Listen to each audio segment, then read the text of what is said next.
마태복음 제10장. 예수께서 그의 12제자를 부르사 더러운 귀신을 쫓아내며 모든 병과 모든 약한 것을 고치는 권능을 주시니라. 12사도의 이름은 이러하니 베드로라 하는 시몬을 비롯하여 그의 형제 안드레와 세베대의 아들 야고보와 그의 형제 요한, 빌립과 바돌로메, 도마와 세리마테, 알페오의 아들 야고보와 다데오, 가나나인 시몬 및 가룟 유다, 곧 예수를 판 자라. 예수께서 이 12를 내보내시며 명하여 이르시되, 이방인의 길로도 가지 말고 사마리아인의 고을에도 들어가지 말고 오히려 이스라엘 집에 잃어버린 양에게로 가라. 가면서 전파하여 말하되 천국이 가까이 왔다 하고 병든 자를 고치며 죽은 자를 살리며 나병 환자를 깨끗하게 하며 귀신을 쫓아내되 너희가 거저받았으니 거저주라. 너희 전대에 금이나 은이나 동을 가지지 말고 여행을 위하여 배낭이나 두벌옷이나 신이나 지팡이를 가지지 말라. 이는 일꾼이 자기의 먹을 것 받는 것이 마땅함이라. 어떤 성이나 마을에 들어가든지 그 중에 합당한 자를 찾아내어 너희가 떠나기까지 거기서 머물라. 또 그 집에 들어가면서 평안하기를 빌라.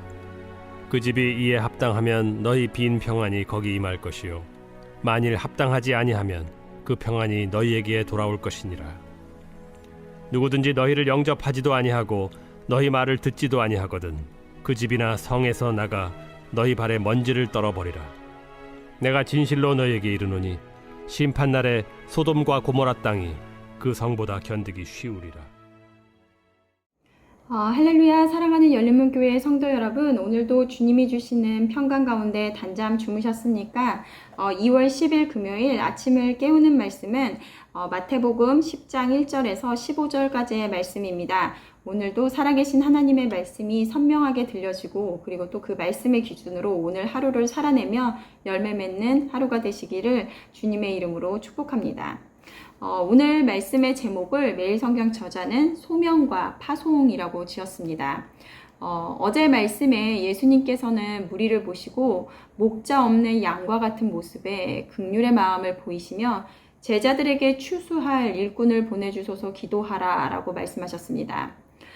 이어 오늘 말씀에서는 12제자를 부르시고 그리고 하나님의 나라의 복음을 선포하라라는 사명을 주시고 복음을 전하는 과정에 필요한 지혜와 그리고 분별할 것들을 알려주십니다. 이 말씀을 읽고 있으려니 예수님께서 제자들을 모아놓고 그리고 앞으로 복음을 전하며 그들에게 처하게 될 상황을 이미 알고 계신 예수님이시기에 세상에 보내기 전에 그 걱정스러운 마음과 애틋한 마음으로 그들을 대하시는 모습이 상상이 되었는데요. 부모가 떠나는 아이에게 하나하나 잊지 않도록 설명하는 것 같은 모습과 그리고 마음이 느껴졌습니다. 우리는 이 제자들과 같이 말씀을 세상에 전해야 되는 자들이기에 오늘 말씀을 보면서 어떠한 지혜로 세상 가운데 복음을 전해야 할지 어느 때보다 좀 더 집중해서 말씀을 보아야 되지 않을까 하는 생각을 했습니다. 우리 1절 말씀을 보니 예수께서 그의 12제자를 부르사 더러운 귀신을 쫓아내며 모든 병과 모든 약한 것을 고치는 권능을 주시니라. 예수님께서는 복음을 전할 때 필요한 능력을 제자들에게 주십니다. 이 말씀을 볼 때 처음 사역을 시작할 때 모습이 떠오르는데요. 자격이 없는 것 같고 그리고 감당할 능력이 내게 없기에 너무나 큰 부담으로 다가왔습니다. 그런데 사명을 감당한다라는 것은 각자의 역할이 다를 뿐이지 예수님의 제자라면 누구나가 감당을 해야 하는 것이라는 것입니다. 누구는 복음을 전하는 자가 되고 누구는 그저 말씀만 듣는 자리에만 있어도 되는 자가 아니라 모두가 부르심을 받은 자이며 세상에 예수님을 전해야 되는 자리로 나가야 된다라는 것입니다. 그럴 때 막상 먼저 드는 생각이 난 그럴 능력이 안 되는데 이런 마음일 것입니다. 그런 우리들에게 예수님께서는 권능, 즉 인간의 힘과는 비교할 수도 없는 하나님의 탁월하고 그리고 위대하신 능력을 우리에게 주신다는 것입니다. 그 권능을 경험할 수 있는 것은 우리가 우리의 힘으로 해내지 못할 것 같은 순간에 담대한 믿음의 걸음을 내디뎠을 때 우리에게 부어주시며 그리고 또 경험하게 하신다라는 것입니다. 이 받은 권능에 대해서 8절에서 다시 이야기하는데요. 병든 자를 고치며 죽은 자를 살리며 나병 환자를 깨끗하게 하며 귀신을 쫓아내되 너희가 거저받았으니 거저주라. 무엇이라고 말씀하십니까? 너희가 거저받았으니 거저주라는 것입니다. 하나님께서는 우리가 어떠한 대가를 주고 그 받은 것이 아니라 예수님의 뜻에 따라 거저 주신 것이라고 하시는데요. 아마 그 권능이라는 것이 모두가 다 다른 모양으로 주어질 것입니다. 누구에게는 오늘의 말씀처럼 치유의 은사, 또 언변의 은사, 그리고 재정 이런 것 외적인 것뿐만 아니라 누구에게는 지혜, 분별력, 그리고 영적인 은사 등 필요한 것으로 채워주실 텐데 이것은 복음을 전하기 위하여 우리에게 거저 주셨다라는 것입니다. 그러기에 그것을 이용하여 내 이익을 취한다던가 아니면 그것이 예수님을 전하는 것에 사용되는 것이 아니라 나를 자랑하는 것으로 사용돼서는 안 된다라는 것입니다. 내게 주신 권능이 복음을 전하기 위하여 주신 것일진데 그것이 나를 자랑하는 것이 되지는 않았는지 살펴보아야 할 것입니다. 오늘 11절에서 15절까지의 말씀은 복음에 대한 다양한 반응에 따른 조치라고 되어 있는데요. 우리가 복음을 전할 때 주위로부터 다양한 반응들이 있을 것입니다. 물론 긍정적인 반응도 있을 테고 그리고 또 무관심한 태도로 받아들이는 이들도 있고 때로는 어떤 이들은 또 그것에 대해서 박대하는 자들도 있을 것입니다. 우리 14절 말씀을 읽어보면 누구든지 너희를 영접하지도 아니하고 너희의 말을 듣지도 아니하거든 그 집이나 성에서 나가 너희 발의 먼지를 떨어버리라.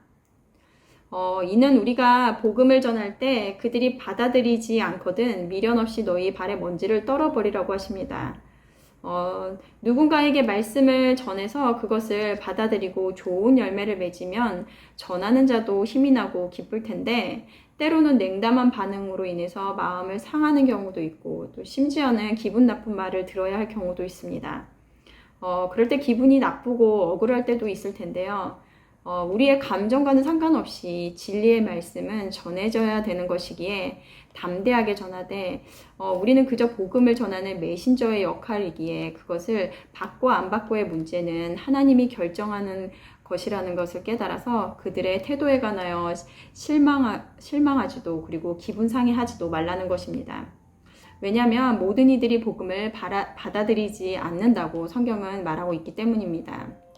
사람의 눈치를 보지 않고 진리를 전할 수 있는 담대함이 필요한 때입니다. 내가 들은 말씀 그리고 또 옳은 것을 전하는 것을 두려워하지 마십시오. 사람의 마음을 얻으려다 하나님의 심판을 받을까 더 두려워하라고 말씀하십니다. 오늘 12제자를 부르신 것처럼 예수님께서는 우리를 제자로 부르셨습니다. 그 복음을 전하는 여정 가운데 사명은 감당하되 마음의 부담은 덜어내고 그리고 평안이 너희에게 돌아올 것이라고 말씀하신 예수님의 평안이 함께 하시기를 바랍니다. 함께 기도하시겠습니다. 하나님 감사합니다. 오늘도 살아계신 하나님의 말씀을 듣습니다. 오늘 예수님께서 제자들을 부르시고 세상에 그들을 파송하실 때 앞으로 그들이 겪게 될 길이 어떤 길인지 아시기에 하나하나 가르치시고 그리고 애틋한 마음으로 그들에게 가르치시는 예수님의 마음을 느낍니다. 우리들도 제자들과 같이 세상 속에 복음을 전하는 자들이기에 우리가 때로는 겪게 되는 상황들이 억울하고 그리고 또 불편한 상황일 수도 있을지 모르겠습니다.